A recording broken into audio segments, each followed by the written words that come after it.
By now, you must have already heard about brain rot. In this video, we tell you how to fight back. But let's start by figuring out if you have brain rot. Look for these signs. First, the dopamine hijacking. You feel a constant urge to check your phone, even when you were talking to your friends or doing something fun. Another sign is mental fog. It feels like you have 40 browser tabs open in your mind and they're all running in the background. I'm sure you know what I'm talking about. And then there's the attention gap. You struggle to focus on anything longer than a few minutes, like a book or a real-life conversation. Does it sound familiar? So, how do you fight brain rot? Because believe it or not, it is reversible. Luckily, psychology gives us a few surprisingly simple solutions.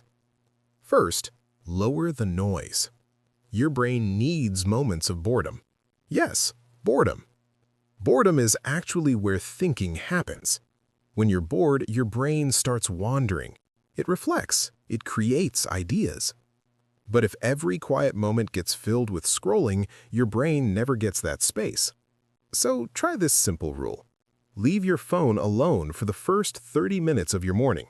No scrolling, no social media, no quick dopamine hits. Just wake up, move, think. It might feel uncomfortable at first, but that's your brain slowly resetting. Second, train your attention like a muscle. Attention works exactly like a muscle. If you constantly switch tasks, your attention becomes weak. But if you practice focusing, it becomes stronger. Start small. Read for 10 minutes without touching your phone. Work on one task for 15 minutes. Even that small amount helps rebuild your focus. Think of it as mental push-ups. Well, that sounds reasonable, but how do you actually do that? How do you not touch your phone?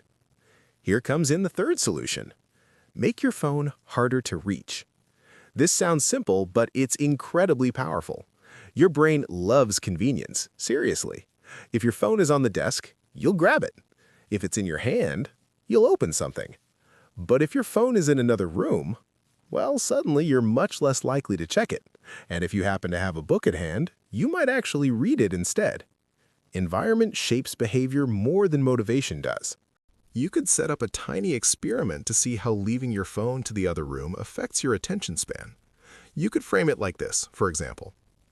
I will leave my phone next to the front door when I come home every day for the next week. And then you see how it works. If you are interested to know more about tiny experiments, go and check out our video about tiny experiments by Anne-Laure Lecouf. The fourth way to fight against brain rot is to replace fast dopamine with slow dopamine. Fast dopamine is things like scrolling, short videos, notifications.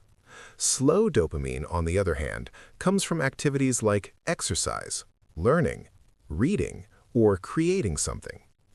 At first, these things feel harder, especially if you are already tired, but over time, they actually make your brain feel better for longer. Slow dopamine fills up your mental battery, while fast dopamine drains your batteries even faster. And finally, remember this. Your attention is one of the most valuable things you own. Tech companies spend billions of dollars trying to capture it, because the longer you stay on their apps, the more money they make. So protecting your attention is not just productivity, it's taking control of your brain. The good news? Your brain is incredibly adaptable. Even if your attention span feels broken right now, it can recover. One less scroll, one focused task, one moment of boredom. And slowly, your brain starts working the way it was designed to. Not for endless scrolling, but for thinking, learning, and creating. And honestly, that version of your brain is way more powerful than any algorithm. Now, go do something that requires more than 8 seconds of focus. I'll still be here when you get back. Probably. Welcome to the Phoenix Experiment. Here, we use visual storytelling to bridge the gap between the science of the mind and the reality of being human. The experiment is your life. The goal is evolution. Hit subscribe, and let's see what happens when you finally push your limits.